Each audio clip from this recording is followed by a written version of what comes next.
Sí, sí. Bueno, eh,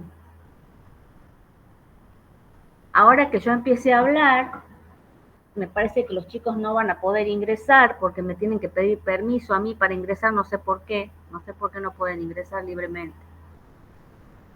Vos no podés hacer ingresar, Marcelo, ¿no?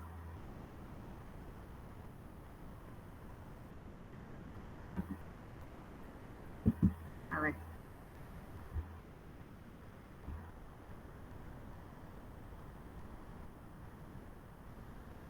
Bueno,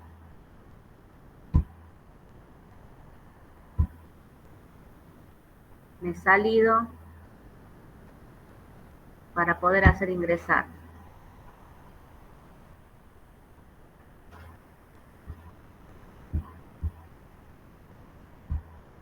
A ver, volvamos a presentar.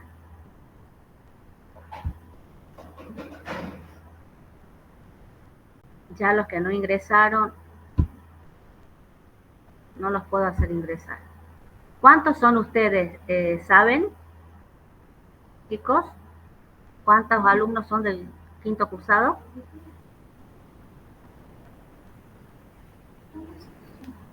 ¿Me escuchan o no me escuchan? Sí, doctora. Contéstenme, por favor. ¿Saben ustedes cuántos son los del quinto cursado? 53 más o menos. 53. Bueno, hay 38 recién en... No, creo que son como 40. En el grupo 44, estamos quizás. 53. Bueno. Bueno, empecemos y los que no pudieron ingresar ya no los voy a poder hacer ingresar. Vamos de nuevo.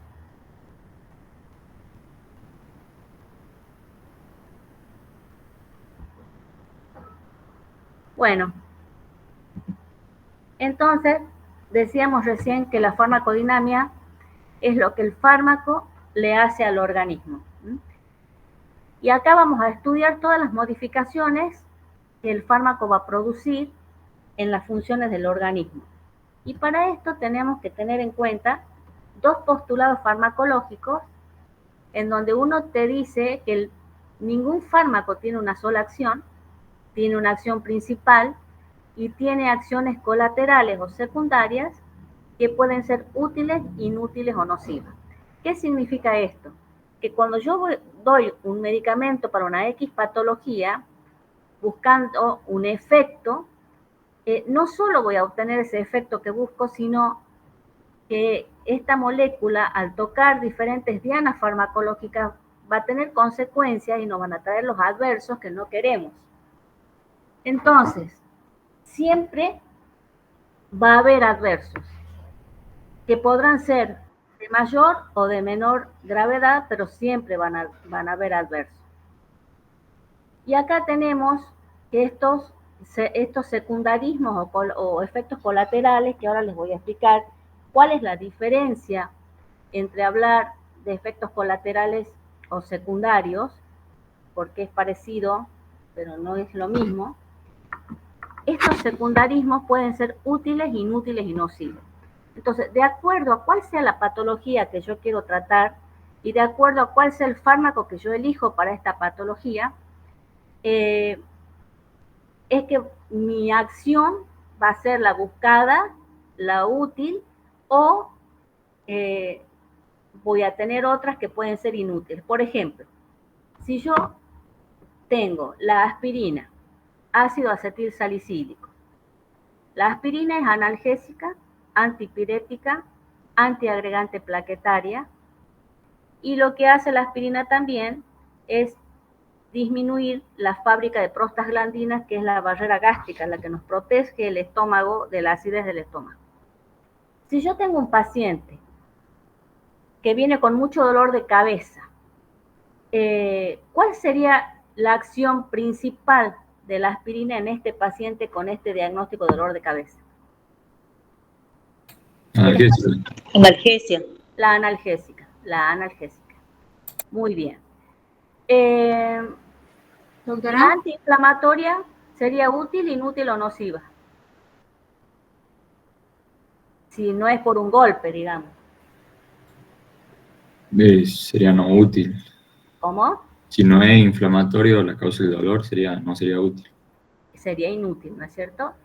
Y si este paciente, al que yo le he indicado la aspirina, sufre de gastritis, esto de que disminuye la barrera gástrica de prostaglandinas, ¿qué sería? ¿Nocivo? Nocivo, sería nocivo. A ver, déjenme ver si puedo, no sé cómo no irme, a ver.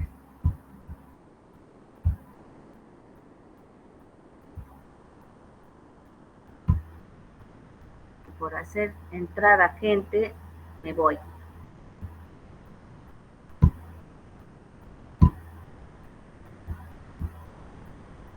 Bueno. Y ahora, ¿cómo vuelvo? Bueno, vuelvo a empezar. Bueno, ya no me salgo más, chicos, el que no está, no está. Da pena, pero bueno.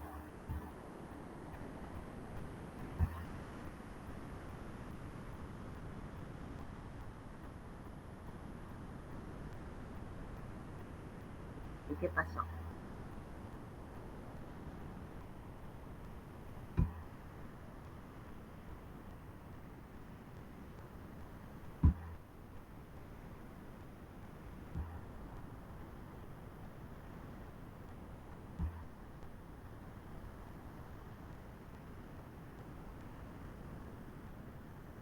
Bueno, y ahora no sé por qué no puedo. La tengo en la pantalla oscura.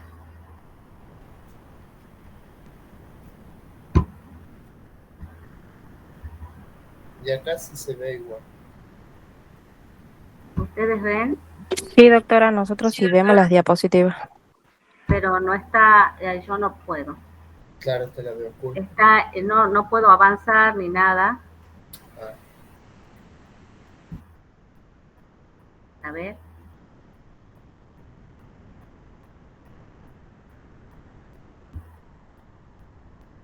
Ahí la ven. Sí.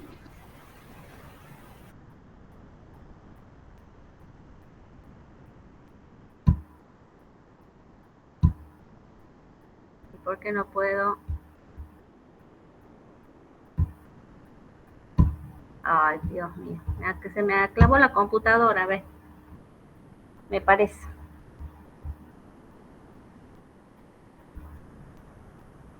¿Ustedes ven pantalla completa? claro, la pantalla completa. Perfecto, yo no veo pantalla completa. Pero bueno, sigamos por acá, vamos a ver si podemos ir avanzando desde acá.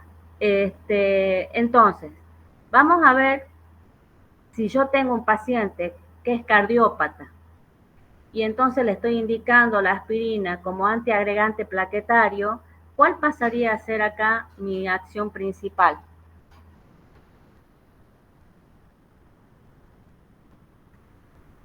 Les acabo de decir.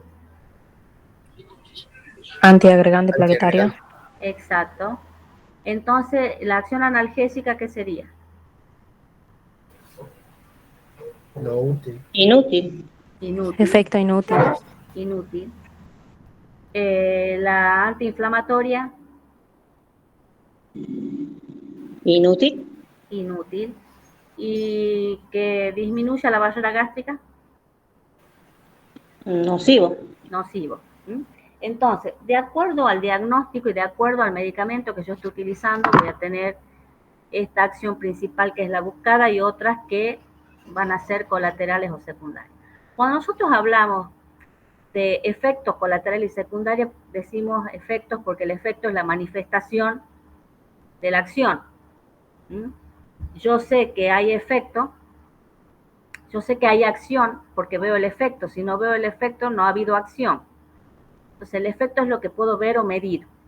Entonces, en este punto, cuando decimos efectos colaterales o secundarios, La diferencia va a estar que en un efecto secundario va a ser un efecto que aparece secundario al mecanismo de acción principal.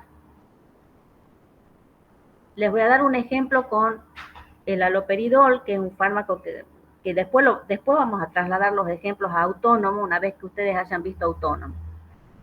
Pero para que sea gráfico en la cabeza de ustedes la diferencia entre un efecto colateral y un secundario, vamos a decir que el secundario es un adverso que aparece como consecuencia del mecanismo de acción principal. Por ejemplo, el haloperidol, que es un antipsicótico que nosotros lo usamos para disminuir las alucinaciones y los delirios, el mecanismo de acción por el cual disminuye la alucinación y los delirios es por el bloqueo de un receptor dopaminérgico que es el D2. Al bloquear el receptor D2, logra aliviar la alucinación y los delirios. Pero el D2 en una vía dopaminérgica que es la mesolímbica. Bloqueando en esa vía tengo el efecto que yo busco. Pero ahora, receptores D2 no solo hay en esa vía, también hay en la vía nigroestriatal. Y al bloquear el receptor dopaminérgico en la vía nigroestriatal, estoy alterando el equilibrio entre acetilcolina y dopamina, con lo cual trae como consecuencia los extrapiramidalismos, que son efectos secundarios del haloperidol. ¿Por qué secundario?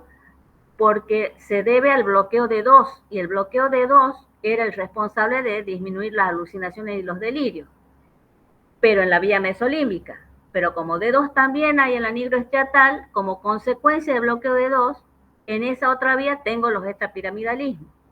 Como consecuencia del bloqueo de D2 en la corteza, que también hay D2, el paciente está más negativo. Y como consecuencia de bloquear los D2 en la tuberoinfundible, donde también hay D2, tengo hiperprolactinemia. Entonces, por bloquear el receptor D2, que es el responsable del efecto buscado, en otras zonas diferentes a las que yo quiero bloquear, voy a tener esos otros adversos que no quiero, como el extrapiramidalismo, la galactorrea, el negativismo. Es secundario al mecanismo de acción principal. ¿Está claro hasta acá, chicos? Sí. Sí, doctora. Sí. Sí, doctora. Ahora veamos cuáles serían los colaterales. Resulta que el haloperidol no solo bloquea receptores D2, sino que también bloquea receptores muscarínicos, o sea, receptores diferentes al del mecanismo de acción principal. Al bloquear los muscarínicos, el paciente va a tener sequedad de boca, constipación. También bloquea receptores histaminérgicos, con lo cual va a tener el paciente sedación. También bloquea receptores alfa-1, va a tener hipotensión ortostática. Entonces, todos estos otros adversos que aparecen por bloquear diferentes receptores al del mecanismo de acción principal es lo que llamamos efectos colaterales. ¿Está claro, chicos? Sí, doctora. Sí. Entonces, si yo tengo un paciente con una crisis que llega a la guardia, un paciente psicótico, con una crisis de excitación psicomotriz y que le doy al haloperidol para disminuir estas alucinaciones, estos delirios, y yo sé que el haloperidol aparte bloquea el receptor histaminérgico que le da sedación, ese colateral, sedación, ¿me vendrá bien o me vendrá mal? Bien. Me vendrá bien. Entonces acá tendremos un efecto colateral útil. No es inútil ni nocivo, es útil. Ahora, el extrapiramidalismo, ¿qué sería? ¿Colateral o secundario? ¿Qué habíamos dicho? Colateral. ¿Por qué se daba el extrapiramidalismo? Porque bloqueaba ¿cuál receptor? Secundario. Sí. ¿Qué receptor bloqueaba? D2. El D2. ¿Y cuál era con el que yo obtenía el efecto buscado? ¿Bloqueando cuál?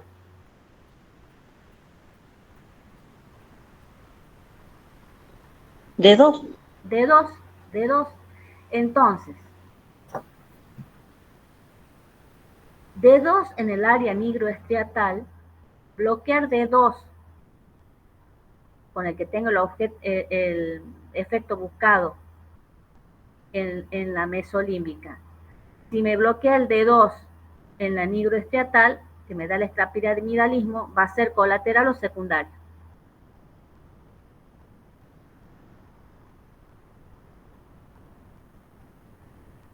¿Están despiertos o están dormidos? Secundario. Secundario. Secundario, porque estamos hablando del mismo D2 con el que necesito bloquear para el efecto buscado, pero en otras áreas. El responsable de estos adversos es el mismo receptor que necesito para el efecto buscado, pero que está en otras áreas. ¿Entienden, chicos, o todavía están sin entender? Sí, profe. Sí, profe. Entonces, el extrapiramidalismo que obtengo por ese bloqueo de D2 en un área que no quiero, que es secundario, ¿es útil, inútil o nocivo? Nocivo sería. Nocivo. Nocivo, sería nocivo. Entonces, ven cómo, de acuerdo al cuadro a tratar, el medicamento que voy a elegir para tratar ese cuadro. Profe, disculpe, Sí. le hago una consulta. ¿Usted está pasando las diapos porque quedó congelada en la diapo 3? No, sí, está ahí. Estamos en los postulados, en el primero. No he pasado nada. Seguimos ok. ahí. Entonces, de acuerdo al diagnóstico, de acuerdo al medicamento, vamos a tener efectos secundarios o colaterales, útiles, inútiles o nocivos. O sea, ¿cuál es la moraleja de esto? Que cuando yo doy un medicamento, tengo que tener en cuenta que no va a ser solo lo que busco, sino que van a aparecer otras cosas que no estoy buscando, que podrán ser leves y otras veces no tanto. De nuevo.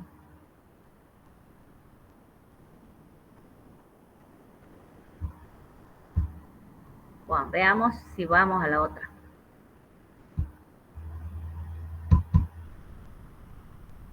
No está pasando. Intento de nuevo.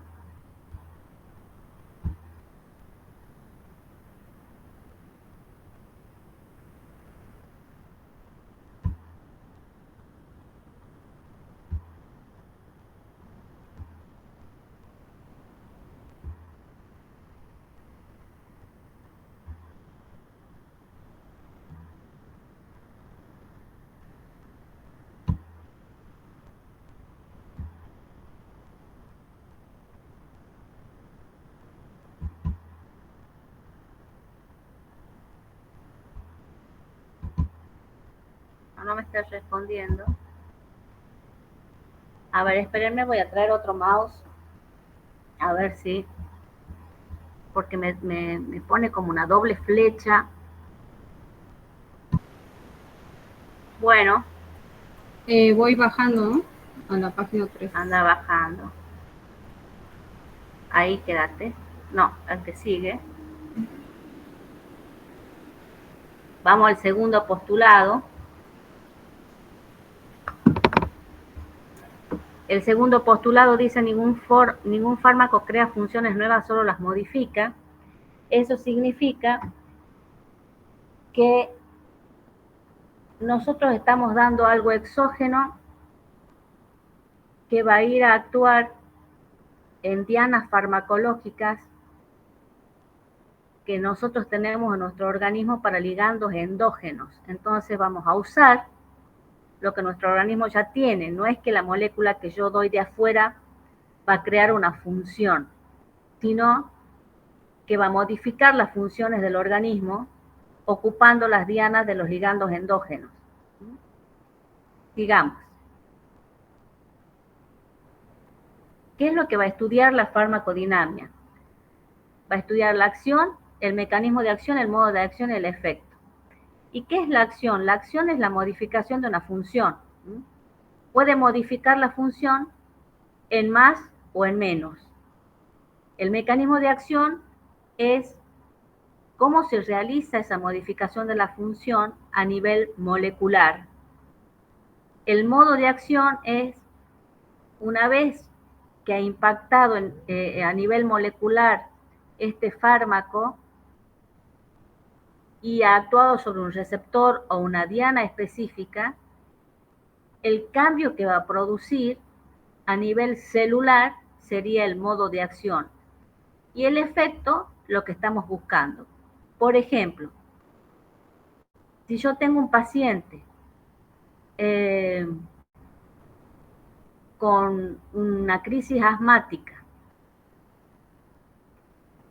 con una broncoconstricción, y yo elijo darle un broncodilatador como el salbutamol, ¿cuál sería la acción del salbutamol? El salbutamol es un fármaco simpático mimético, o sea, mimetiza la acción del simpático. ¿Cuál sería la acción del salbutamol? Simpático mimética. En este caso, el simpático es una acción en más. Entonces, la acción del salbutamol va a ser simpático mimética. El mecanismo de acción es dónde va a actuar ese salbutamol, en cuál diana farmacológica. Va a actuar sobre un receptor, que es el receptor beta-2 adrenérgico. Va a actuar como un agonista, ya vamos a ver qué significan estos términos de agonista. Al ser un agonista, lo que hace es unirse al receptor, lo que llamamos afinidad, y activarlo al receptor, que es lo que llamamos actividad intrínseca. Entonces, ¿cuál es el mecanismo de acción del salbutamol? Es un agonista del receptor beta-2 adrenérgico. Y ese receptor beta-2 adrenérgico, ¿dónde está ubicado? Está ubicado en el bronquio. Una vez que se activa, ¿qué va a pasar? ¿Qué va a generar a nivel celular? Va a generar la relajación del músculo liso del bronquio. Ese sería el modo de acción. Relajación del músculo liso del bronquio. ¿Y cuál es el efecto? La broncodilatación. El efecto lo puedo ver o medir. En este caso, voy a ver que la disnea disminuye, o lo ausculto y veo que disminuye, empieza a mejorar la entrada de aire, el paciente se recupera de esa crisis asmática. Entonces, cuando nosotros hablamos de estos pasos de la farmacodinamia, acción, mecanismo de acción, modo de acción y efecto, estos son los procesos que estudia la farmacodinamia, estamos hablando también de los niveles de acción farmacológica. Es una representación de los niveles de acción, o sea, desde lo más chiquitito, lo que yo puedo ver en el microscopio, de lo micro a lo macro. Entonces, a ver, pasemos a la siguiente. Sigamos. Bueno, espera, ándate para atrás. Porque yo me estoy yendo por otra vía, ya vamos a retomar acá. Entonces, estos procesos que estudian no es ni más ni menos que los niveles de acción farmacológica. Entonces, cuando nosotros por ahí les preguntamos en el examen, díganos los niveles de acción del salbutamol, por ejemplo. Entonces, bueno, en un nivel de acción molecular es un agonista del receptor beta-2 adrenérgico. A un nivel subcelular tenemos que ver cuáles son los segundos mensajeros que se generan a partir de esta activación del receptor beta-2. Entonces tenemos el nivel celular después, esos segundos mensajeros que van a provocar en la célula muscular lisa del bronquio la relajación. Entonces relaja célula muscular lisa del bronquio. A nivel del sistema respiratorio, ¿qué vamos a tener a nivel órgano, digamos, del bronquio? broncodilatación a nivel sistema respiratorio, aumenta el flujo de aire, disminuye la disnea. A nivel social, el paciente que no podía estar en el trabajo por su crisis asmática y estaba de reposo en la casa, ahora con un tratamiento ya puede volver al trabajo. Entonces, los niveles de acción van desde lo micro hasta lo social. Desde su mecanismo de acción a nivel molecular, qué pasa a nivel subcelular con sus segundos mensajeros, qué pasa a nivel de la célula muscular lisa, que es donde va a actuar, sobre qué aparato, sistema respiratorio, en qué órgano en el bronquio, después el sistema respiratorio en general y después el individuo. Entonces, el individuo y su entorno social. Entonces, vamos trasladando los pasos que estudia la farmacodinamia a los niveles de acción farmacológica, con cualquier fármaco que uno les pueda por ahí pedir en el examen, que lo tienen que desplegar así, desde lo micro a lo macro. ¿Está claro hasta acá, chicos? Sí, profe. Entonces, veamos los tipos de acción. Hemos dicho que pueden ser modificaciones de la función en más o en menos.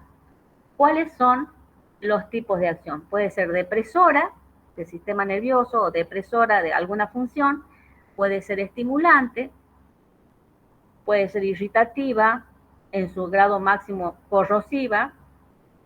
¿Necesitaremos una acción irritativa o corrosiva en medicina?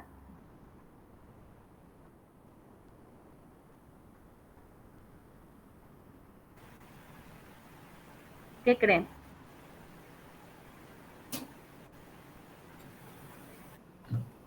Puede ser cuando se busque dañar o eliminar algún tejido Por ejemplo, tumoral.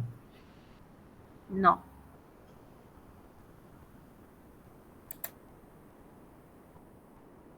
Sí, necesitamos sacar algo, pero, o sea, sería, ¿en qué área de la medicina estaríamos? En la dermatología puede ser. En la dermatología, quiero sacar una verruga, por ejemplo. Entonces, ahí estaría estas acciones irritativas o corrosivas.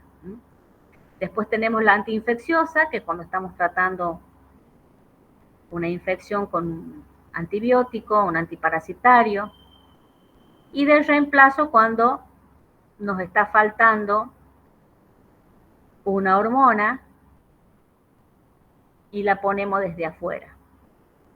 Tenemos el caso de cuando estamos haciendo reemplazo en el hipotiroidismo con hormona tiroidea. Ustedes han visto en las clases inaugurales tipos de terapéutica. Sí, Etiológica, fisiopatológica, ¿esas? sí, la sintomática. Perfecto, perfecto. Muy bien. Sigamos. Y los sitios de acción va a depender en dónde ponga yo este medicamento. Local es el caso de la dermatología, cuando lo que aplicamos es a nivel local, como una crema, por ejemplo, en donde uno se supone que no se absorbe y que actúa y no más, pero a veces sí se absorbe y sí va a circulación sanguínea, así que hay que tener cuidado con eso. Pero local, en general, es el uso dermatológico, en donde aplico el medicamento como una crema o un ungüento. Sistémico, cuando uno lo administra por vía oral o parenteral y ya tiene que circular por la circulación sistémica, o sea, el fármaco tiene que pasar por el proceso de absorción, se tiene que absorber. ¿Y qué era la absorción? ¿Se acuerdan?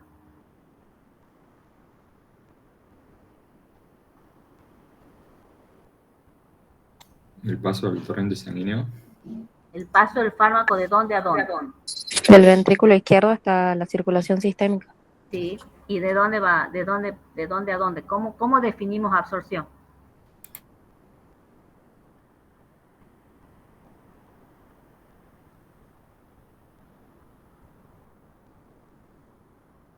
Es el pasaje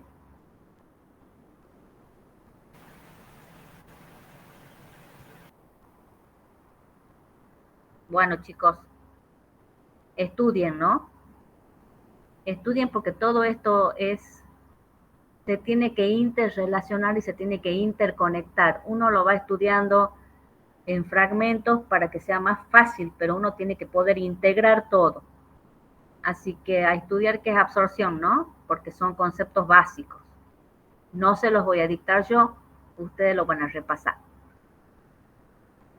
Y el remoto, el sitio de acción remoto, es cuando el fármaco actúa en una biofase, pero al efecto lo vemos en otro sitio. Por ejemplo, cuando uno da un jarabe expectorante como el cloruro de amonio, en donde lo que hace el cloruro de amonio es irritar la mucosa gástrica, y al ser irritada, como el estómago está inervado por el vago y el bronquio también, con esa irritación que provoca en el estómago por reflejo vago-vagal, también se irrita la mucosa del bronquio, y esa irritación en la mucosa del bronquio provoca la tos, y con la tos provocamos la expectoración. Entonces, eso significa remoto, que el fármaco tiene la biofase donde va a actuar es la mucosa gástrica, pero por irritar esa mucosa gástrica por reflejo vago-vagal, también va a provocar una irritación a nivel bronquial por el vago, que va a provocar la tos y la expectoración. ¿Lo entienden, chicos, a esto? Sí, profe. Bueno, sigamos. Vamos a la próxima. Bueno, entonces ahora era definir cada uno de los pasos de la farmacodinámica, que es, hemos dicho lo que era la acción, vemos lo que es el mecanismo de acción, que es la interacción del fármaco con su diana farmacológica a nivel molecular, y es lo que va a explicar la acción farmacológica.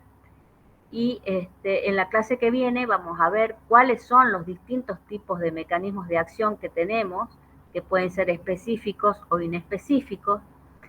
En este caso, en el caso de los específicos, es cuando hablamos de que las dianas farmacológicas van a ser los receptores u otras proteínas dianas que vamos a ver en la clase que viene.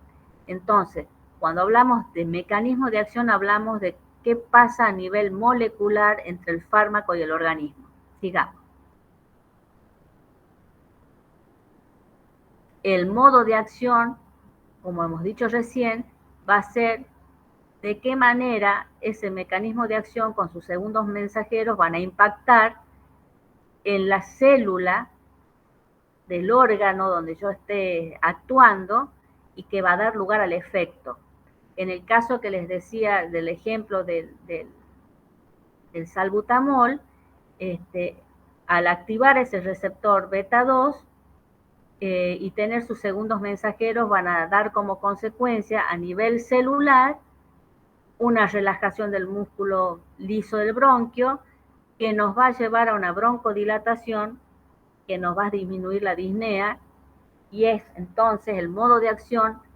¿Qué pasa a nivel celular para que después obtengamos el efecto buscado? Digamos. Y el efecto es la manifestación de la acción, es algo que podemos ver o medir. A veces lo vamos a ver, a veces no lo vamos a poder ver, lo vamos a tener que medir. Por ejemplo, un paciente hipertenso, no puedo saber cuál es la presión si no la mido. Entonces ahí la voy a medir con el esfingomanómetro.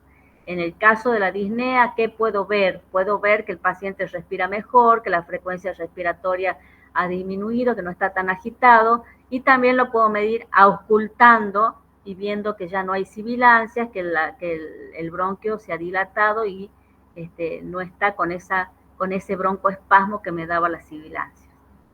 ¿Está claro hasta acá, chicos?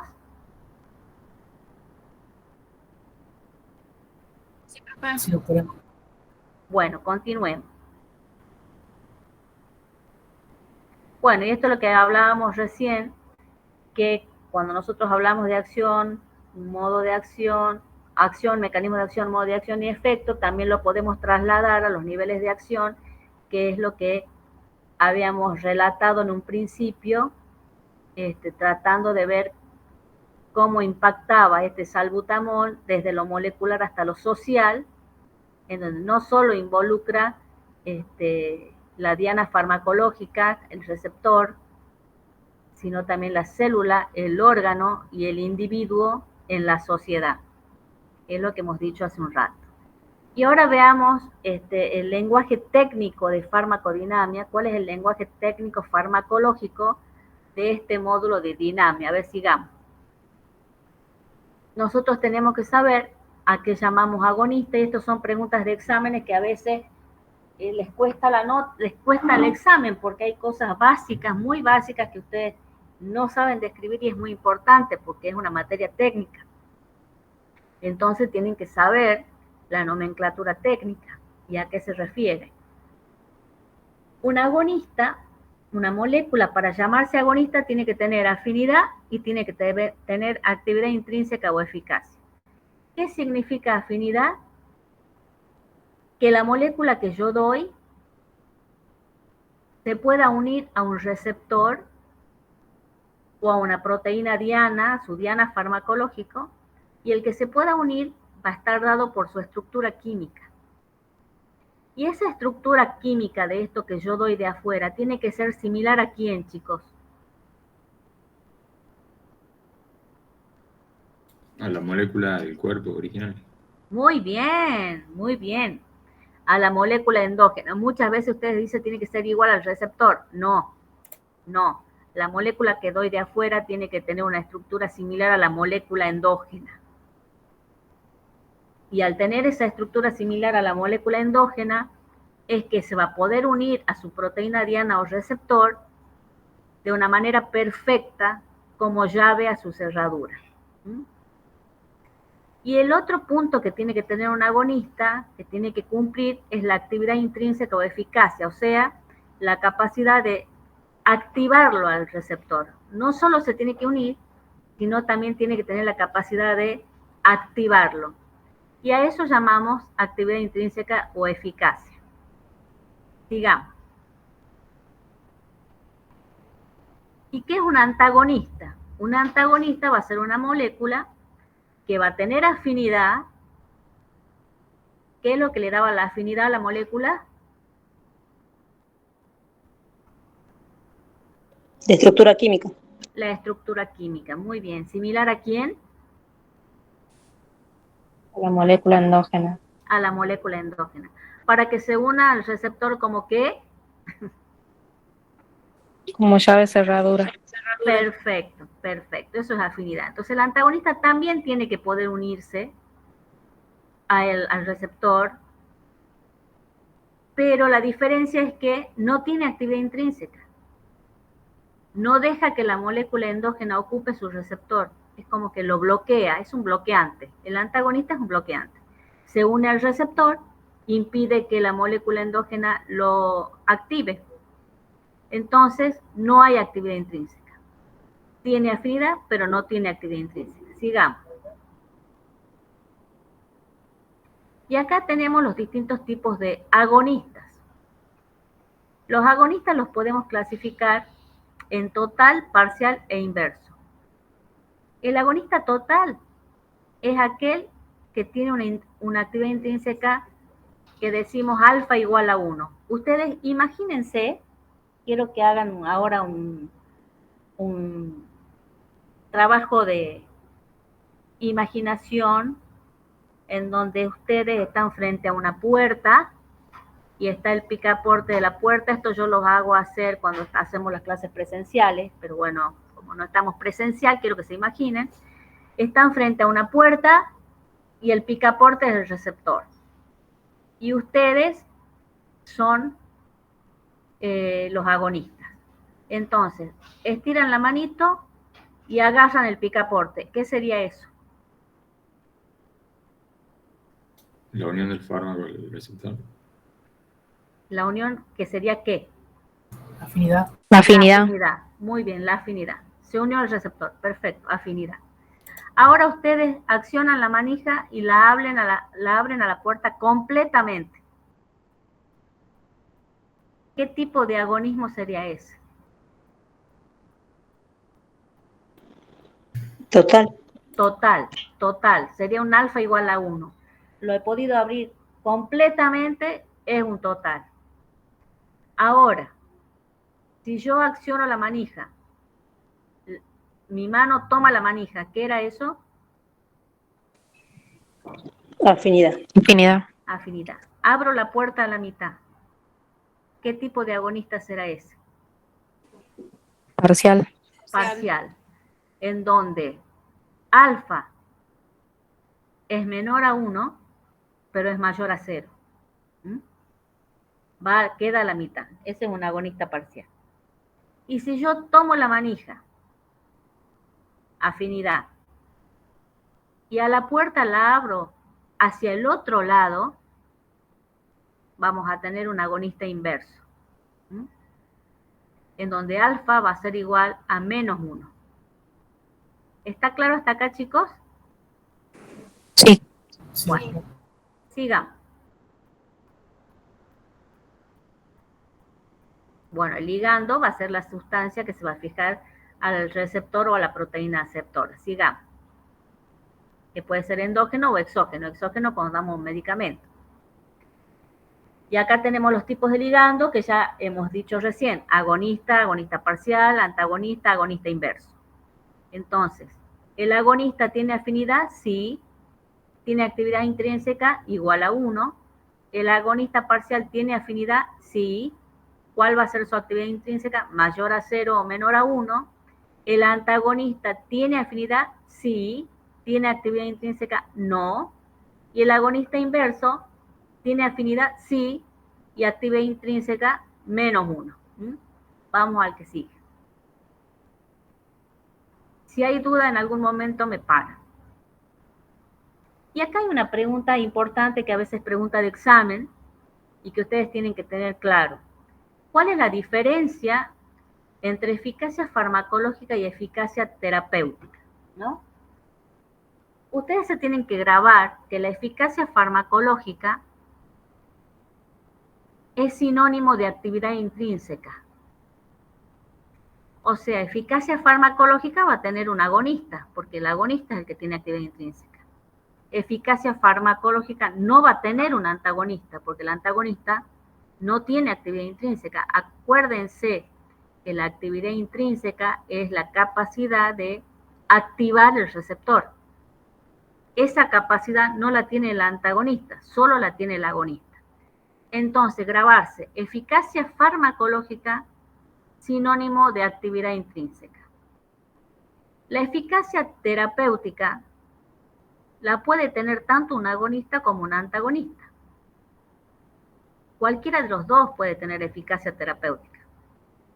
El antagonista no tiene actividad intrínseca, pero sí tiene eficacia terapéutica. Por ejemplo, si yo tengo un paciente taquicárdico y le doy un atenolol, que es un beta bloqueante, estoy dando un antagonista, estoy dando un medicamento que se va a unir a los receptores beta 1 del corazón, va a evitar que la noradrenalina active esos beta 1, no los puede activar porque está ocupado por el atenolol, el receptor, y al bloquear ese receptor, el atenolol, lo que va a provocar es la baja de la frecuencia cardíaca.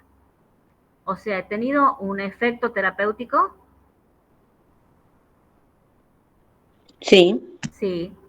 O sea, ese atenolol, que es un antagonista, que es un bloqueante, tiene eficacia terapéutica, pero no tiene eficacia farmacológica, porque un antagonista no tiene la capacidad de activar receptores, solo de bloquearlos.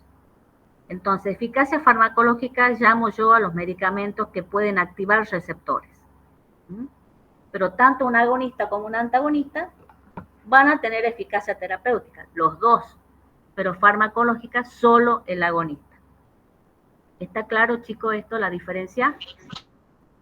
Sí, profe. Esto es pregunta de examen, así que tengan cuidado con esto. Y si están confundidos, no entienden y tengo que volver a explicar, me avisan y me paran. Continuemos. acá tienen el dibujito. En la primera, en el primer dibujito están viendo un agonista. Un agonista que va a actuar sobre su receptor y va a generar una respuesta, un agonista total, una máxima respuesta. Y después tenemos cómo van a competir. Se compite el agonista y el antagonista y va a ganar el que esté en mayor concentración. O sea, ¿quién va a ganar el receptor? El que esté en mayor concentración. Si está en mayor concentración, el antagonista va a provocar un bloqueo de ese receptor y ese receptor no va a ser activado y no va a haber una respuesta. Sigamos.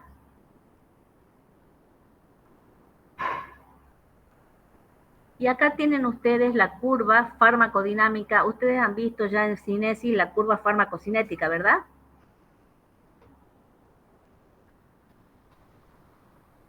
Sí. Bueno, la curva farmacocinética que se la tienen que saber completita, todos los pasos, ¿no?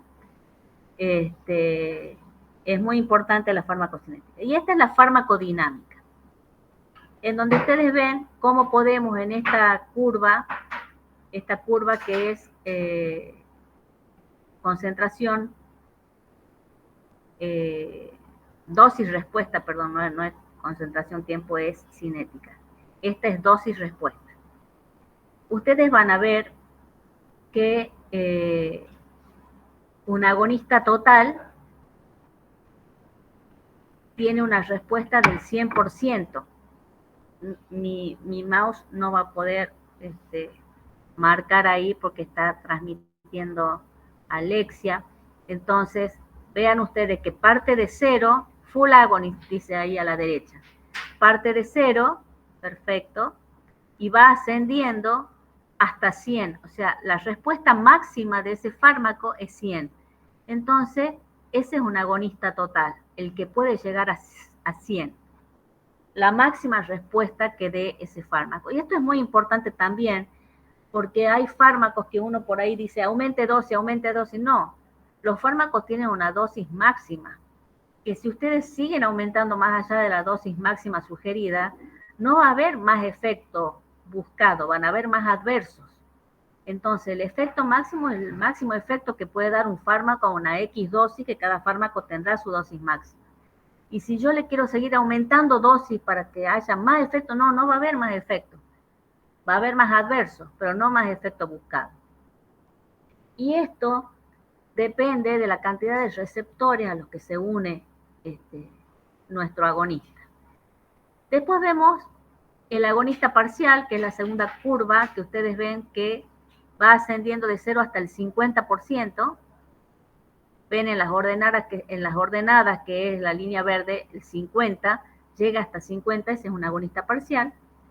¿Y cómo representaríamos? Bárbaro, Alexia. Muy buena ayudante. Y después, ¿cómo representaríamos un antagonista?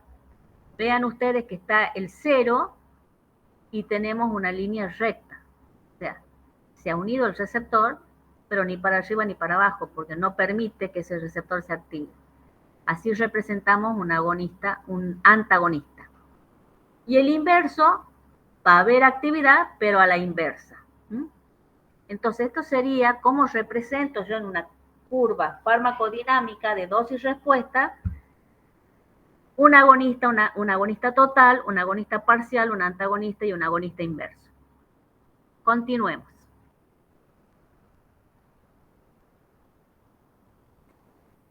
Entonces, hemos hablado de acción, hemos definido qué es acción, hemos definido los tipos de acción, los sitios de acción,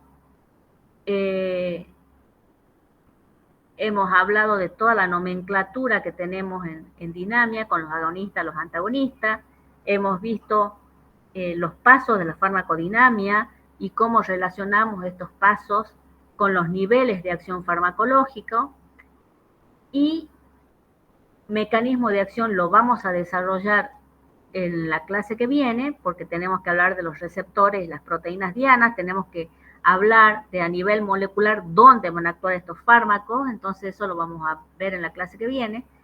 Y ahora tenemos que ver el último paso, que es el efecto. El efecto que decíamos que es la manifestación de la acción. Yo sé que ha habido acción porque veo el efecto. Si no veo efecto, no ha habido acción.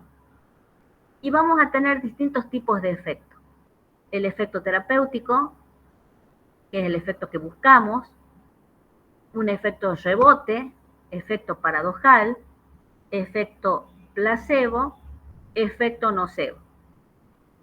Vamos viendo cada uno de ellos. El efecto terapéutico es el efecto que yo estoy buscando.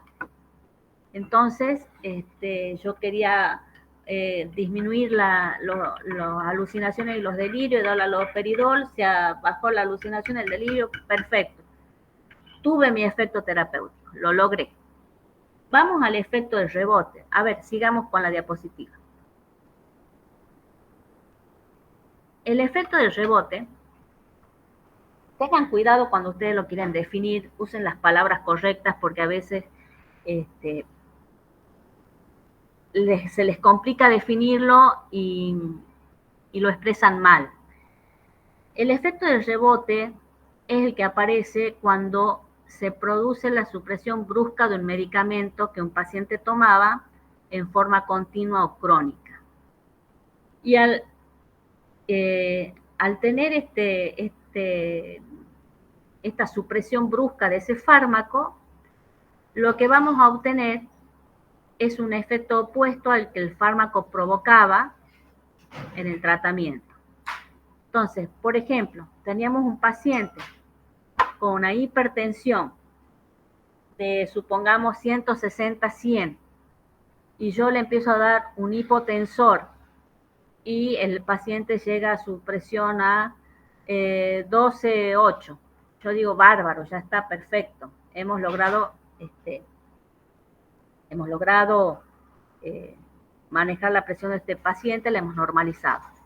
El paciente lo toma, y como muchos pacientes hacen cuando se toman todos los días la presión y ve que está bien, hay pacientes a los que no les gusta tomar medicación, hay otros a los que se enojan si uno no los medica, hay de todo, pero bueno, hay pacientes que no les gusta y después de 2 meses que se están tomando la presión y está todo normal, dicen, estoy bien, ya no necesito la pastillita, la voy a dejar de tomar.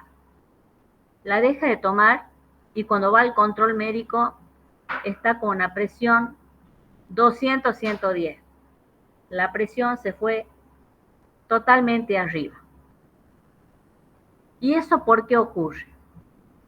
Eso ocurre porque hay un fenómeno de upregulation en donde, a ver, ¿ustedes me están viendo a mí?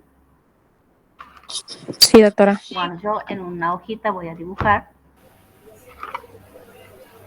porque no tenemos el pizarrón, no estamos presencial. No importa cuál sea el hipotensor que yo esté tomando, yo les voy a dibujar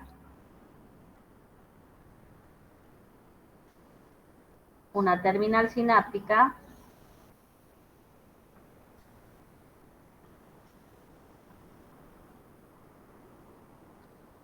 que es autónomo, después vamos a ver autónomo.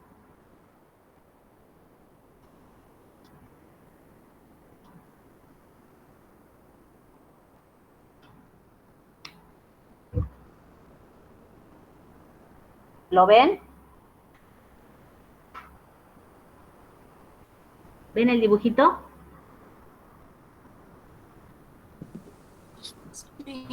Sí, sí se ve. Bueno, esa es una terminal sináptica. Tenemos la presinapsis, donde está el receptor alfa 2 y un receptor beta. Tenemos en la hendidura el neurotransmisor, la noradrenalina, y tenemos en la possinapsis los receptores postsinápticos, en donde va a actuar esa adrenalina o noradrenalina, de acuerdo a si sea central o periférico, y ¿qué va a hacer? Va a dar lugar a ese aumento de la presión arterial. Entonces, con eso, ¿cuántos receptores tengo en la postsinapsis? ¿Cuánto he dibujado? 3. 3. 3. Bueno, yo he dado un medicamento que se llama clonidina.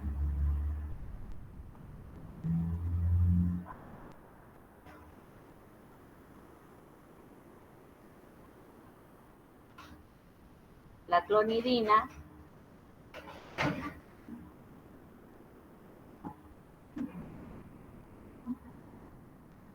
¿ven? La clonidina está bloqueando el receptor presináptico que se llama, ¿cómo es el receptor que les he dibujado ahí? ¿Lo ven? Alfa 2. Alfa 2. Ese receptor alfa 2 presináptico lo que hace es que cuando es estimulado disminuye la suelta de adrenalina, disminuye la suelta del neurotransmisor.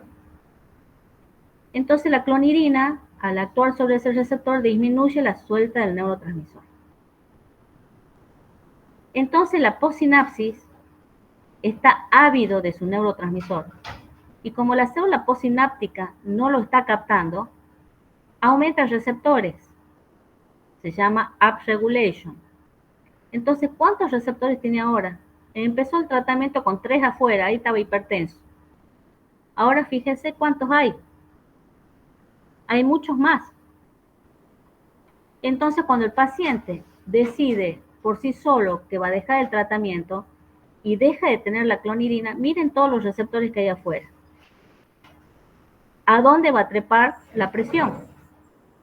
Mucho más alta que la que tenía al iniciar el tratamiento. ¿Lo entienden, chicos? Esto es pregunta de examen, ¿eh? Sí, doctora. Sí. Entonces, ¿cómo evitaría yo? Eso se llama efecto de rebote. Ustedes en general dicen, cuando el efecto de rebote se da cuando es el efecto opuesto al que se buscaba con el tratamiento, dicen ustedes. O sea, dicen la última parte, pues se comen la primera. Entonces, no es que es el efecto opuesto al buscado, porque entonces sería como que el medicamento que yo estoy dando está provocando un efecto opuesto al buscado. No se entiende. Ustedes dicen la última parte. Entonces, ¿cómo definen el efecto de rebote? Es un paciente que está en un tratamiento crónico con un medicamento y de repente suspende bruscamente la medicación que viene tomando hace largo tiempo y eso provoca el efecto opuesto a lo que provocaba el medicamento. O sea, el medicamento provocaba hipotensión, al ser retirado bruscamente, va a provocar una hipertensión, este efecto, por un fenómeno de upregulation. ¿Está claro el efecto de rebote, chicos? Sí, doctora. Bueno, yo creo que se están durmiendo, tan aburridos, porque son 2 chicas nomás las que me contestan y el resto no sé si están haciendo galletitas, si están haciendo escones o si están escuchando la clase, porque aparte no los veo. Profe, perdón. El efecto rebote, además Sí. de por upregulation, ¿puede ser también por downregulation? No, Solamente por upregulation. es por A. Entonces, ¿cómo hago yo para evitar eso? Supongamos que este paciente era un paciente que tenía la presión alta porque era un paciente muy nervioso. Yo soy psiquiatra. Entonces lo mandan al psiquiatra. Viene a mí. Entonces yo le empiezo a hacer un tratamiento psicoterapéutico, ansiolítico, etcétera, etcétera. Y el paciente baja de revoluciones, se tranquiliza y ya me dice, ¿sabe qué, doctora? Estoy mareado, la presión la tengo muy baja todos los días. Entonces el paciente al tranquilizarse, al empezar un tratamiento, ya quizás el hipotensor está haciendo la dosis de hipotensor que venía tomando, quizás la necesite bajar, porque ya la presión la tiene bastante baja. Entonces, ¿qué hago yo, psiquiatra? Digo, bueno, volvé al cardiólogo, volvé a tu médico, contale lo que te pasa para que capaz que él va a ver si es necesario sacarte la medicación o bajar la medicación. Supongamos que el cardiólogo dice, le voy a sacar la medicación. ¿Cómo creen ustedes que le tendría que sacar la medicación para evitar el efecto del rebote? Gradualmente. Regulada, digamos. Igualmente. Gradualmente. Bien. ¿Saben cómo se llama? No. Así, miren. En cola de ratón. Se tiene que sacar el medicamento en cola de ratón. Eso significa que tengo que ir disminuyendo la dosis un 25% por semana, hasta poder recién quitar la medicación. ¿Para qué haría eso yo? ¿Qué logro con eso? Evitar el efecto Que no se produzca, claro, el efecto rebote. Ay, qué pícaros que son.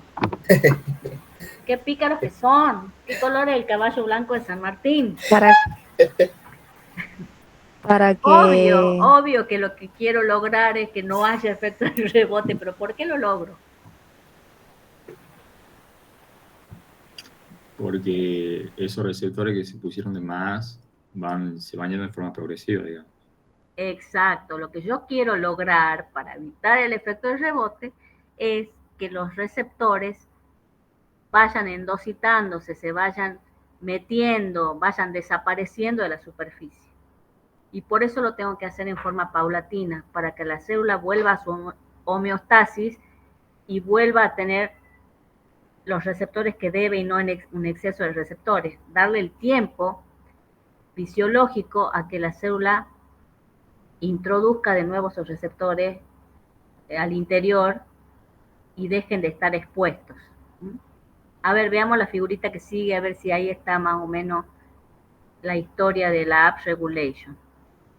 ¿Ves? Al principio del tratamiento tenía 2 receptores afuera, empiezo a bloquear, empiezan a aumentar los receptores. En el último vemos que hay un montón de receptores y si yo ahí suspendo de golpe, tengo una crisis hipertensiva que puede llegar a un ACV. Entonces, para provocar la downregulation, es que vamos a ir sacando la medicación en cola de ratón 25% por semana. Ahí estoy buscando la downregulation para evitar el efecto del rebote. El efecto del rebote es consecuencia de una AP. Y yo para evitarla necesito quitar la medicación en forma progresiva para que se vaya generando una down. ¿Me entienden, chicos? Sí. Sí, profe. Y acá yo siempre les pregunto en el examen, ustedes después van a tener un taller de terapéutica razonada, ¿no?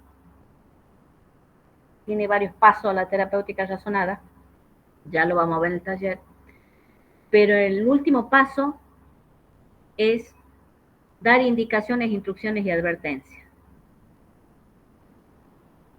Entonces yo, cuando ustedes están rindiendo, porque yo cuando les tomo examen, uno todo, los hago razonar uniendo toda la materia. Yo cuando pasa le digo, ¿en qué paso de la terapéutica razonada han fallado ustedes como médicos? En el paso de dar indicaciones, instrucciones y advertencias. Dar una indicación es cómo lo va a tomar. Toma la pesticida cada cuántas horas. Instrucción sería, por ejemplo, el salbutamol, el PAF. A ver, ¿cómo te vas a administrar el PAF? Y la advertencia sería qué adversos puede tener para que no se asuste. Por ejemplo, en el enalapril puede dar tos, así que si empieza con tos no se asuste, venga, consulte y si es muy molesta lo cambiamos. Y otra advertencia es, a la medicación solo la manejo yo como médico. Si usted se siente en algún momento bien, es porque está con la medicación. Usted no puede suspender la medicación de forma voluntaria, se la tengo que sacar yo si es necesario. Pero si usted deja de tomar la medicación, la presión le puede subir tanto que va a tener un derrame cerebral. Lo tienen que asustar porque aparte es verdad, digamos. Entonces, ¿cuál es la advertencia? Usted va a tener la presión bien mientras esté tomando la medicación. Y si en algún momento siente que la presión está más baja o no se siente bien, viene a control. Y acá es donde yo decido si le saco o no le saco o si le cambio. pero la medicación la maneja el médico, no el paciente. Entonces, en ese punto de dar indicaciones, las advertencias, es donde ustedes fallan para que haya un efecto de rebote. Porque el médico tiene que ser docente. En el momento que está en la consulta, se tiene que tomar el trabajo de explicarle al paciente, de explicarle las cosas para que entienda a nivel y bajar al nivel social del que se trata el paciente y asegurarnos que entendió. Entonces, a veces el paciente les va a decir, sí, ¿ha entendido? Sí. Bueno, entonces, ¿cómo saben que ha entendido? Bueno, a ver, repítame. Entonces, ¿cómo es? Y si él les puede repetir, ha entendido. Y si no, no les ha entendido nada. Entonces, ese paso es fundamental, chicos. Sigamos con la otra vez. Bueno, mismo ejemplo de receptores que suben, que bajan. Sigamos con el otro. Vamos al efecto paradojal. Y este efecto, el ejemplo más vívido son ustedes, che. El efecto paradojal es cuando lo que veo, porque acuérdense que efecto es lo que puedo ver o medir, cuando lo que veo es opuesto al mecanismo de acción del fármaco. También tienen que tener cuidado cuando definan efecto paradojal, porque también lo definen mal. Ustedes dicen es el efecto opuesto al fármaco. No es el efecto opuesto al fármaco. Es cuando lo que veo, el efecto que veo, es opuesto al mecanismo de acción del fármaco. Y acá viene el ejemplo más gráfico. El alcohol. ¿El alcohol qué es? ¿Es un estimulante o un depresor del sistema nervioso? ¿Qué creen? Depresor. Y será un depresor, ¿cómo será? ¿Es activante a pequeñas dosis y a altas es depresora? ¿Siempre es depresor? ¿Cómo será?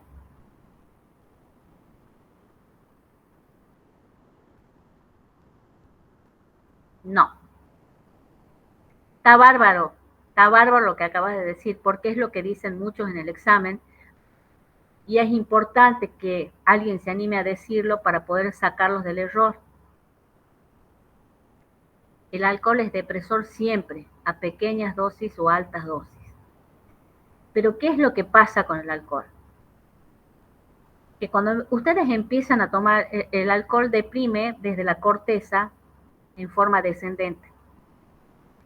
Entonces, ustedes empiezan a tomar, de repente ustedes se ven eufóricos, desinhibidos,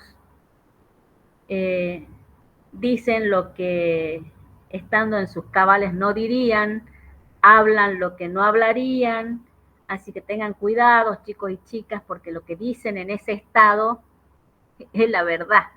Así que es el suero de la verdad. Porque ¿qué es lo que pasa? El alcohol, al ir deprimiendo desde la corteza en forma descendente, deprime los centros inhibitorios.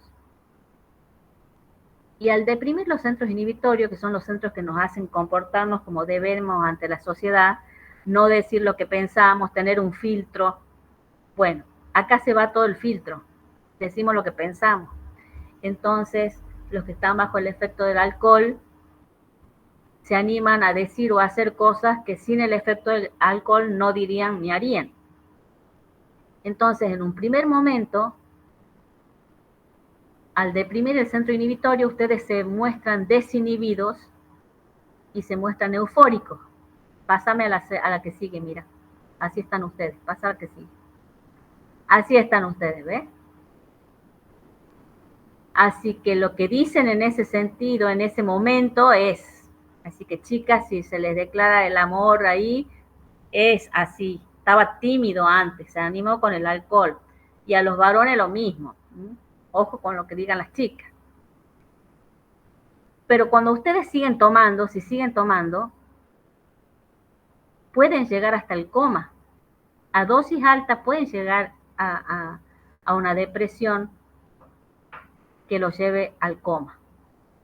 Pero entonces, el alcohol siempre es depresor. Nada más que al inicio, las pequeñas dosis, lo que empieza a hacer es deprimir los centros inhibitorios, por eso yo veo la euforia. Pero después sigue deprimiendo y después ya tienen sueño, ya están dormidos, después hay que despertarlo y hay veces que no se los puede despertar, pueden llegar al coma. ¿Qué otros efectos paradojales hay?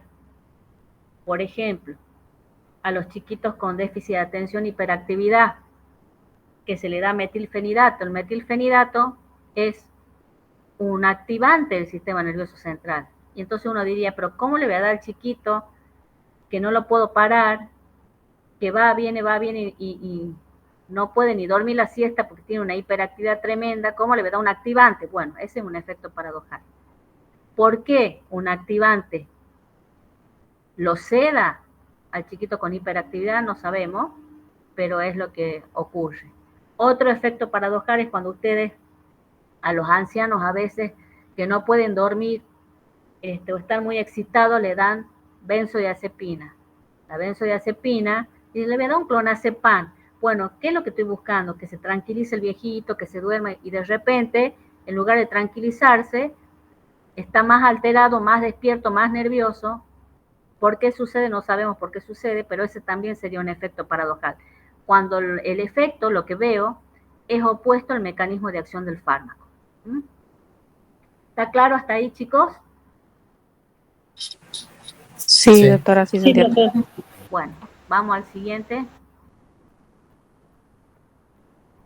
Bueno, y después tienen otro tipo de efectos, como es el placebo y el nocebo.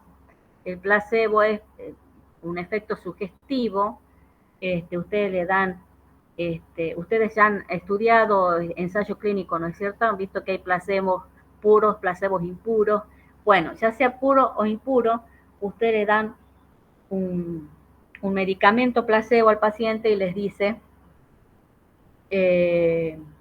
por ejemplo, está muy nerviosa, tómate esta agüita con azúcar y esto te va a calmar, ya vas a ver cómo te calma. Y en el acto, ay, sí, qué suerte que me has dado, sí, ya estoy más tranquila. Bueno, ¿qué tendrá que ver la agüita con azúcar? Pero el poder de la palabra y el efecto sugestivo hace que la paciente se sienta más tranquila porque ustedes con convicción le han dicho que eso les va a hacer bien. Y el nocebo es lo opuesto.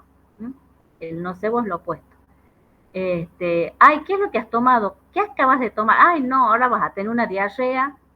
Ay, sí, me duele la panza. Bueno, nocebo lo mismo, por sugestión. O sea, que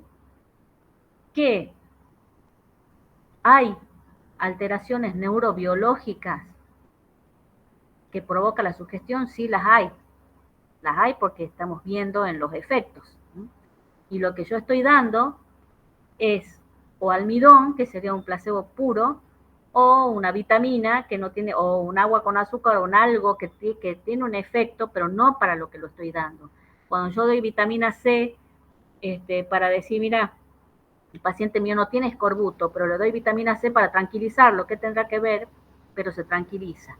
Bueno, le doy algo que es un principio activo, no para lo que yo lo estoy indicando, pero le digo al paciente el efecto que le va a provocar y el paciente por sugestión positiva se calma.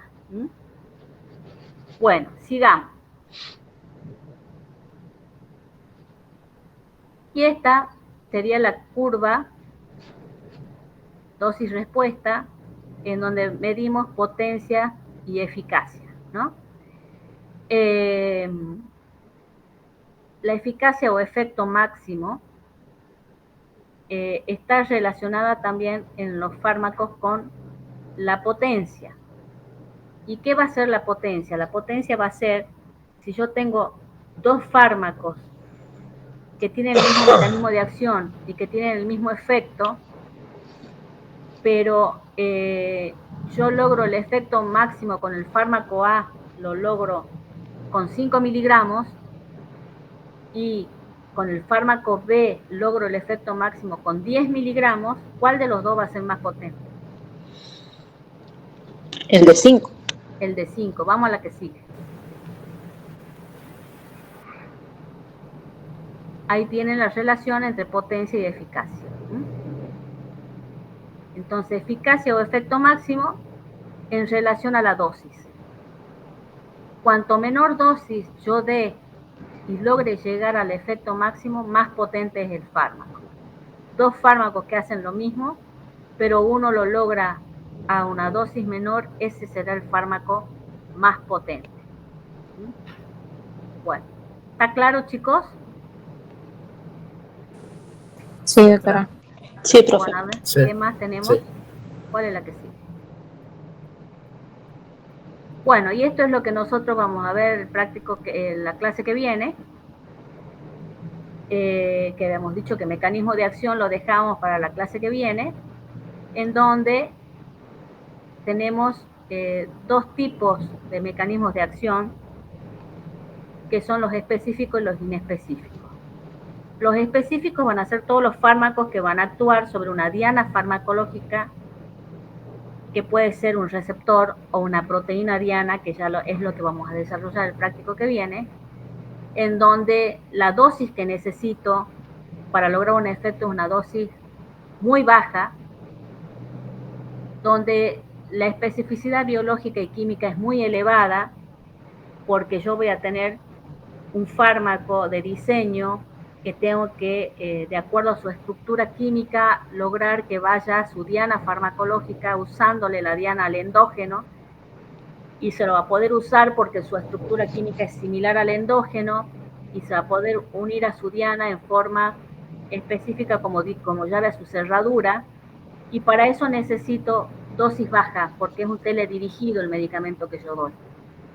Y a estos de mecanismos de acción específicos lo puedo antagonizar de manera específica, que eso ya lo vamos a ver en la clase que viene. En cambio, los de mecanismos de acción inespecíficos no actúan en receptores, no actúan en proteínas dianas, la especificidad biológica y química es muy baja, lo más importante acá son los fenómenos físicos, no químicos. Si yo a un fármaco de mecanismo de acción específico le cambio un poco la estructura química, ya cambió el efecto del fármaco, no así en los inespecíficos. Y para que actúe un inespecífico necesito dosis altísimas, que es, por ejemplo, los anestésicos generales, que van a actuar en forma masiva sobre la membrana celular, pero no sobre algo en particular, sino es más bien por presencia física. Y no los puedo antagonizar por un antagonismo específico, pero sí por otro tipo de antagonismo que ya lo vamos a ver en la clase que viene. Los mecanismos de acción inespecíficos los tienen desarrollados en el aula virtual. La semana que viene, no, ¿cuándo? El viernes. El viernes vamos a ver la clase de mecanismos de acción específicos, receptores, proteínas dianas, y vamos a ver interacciones farmacodinámicas. Eso vamos a ver.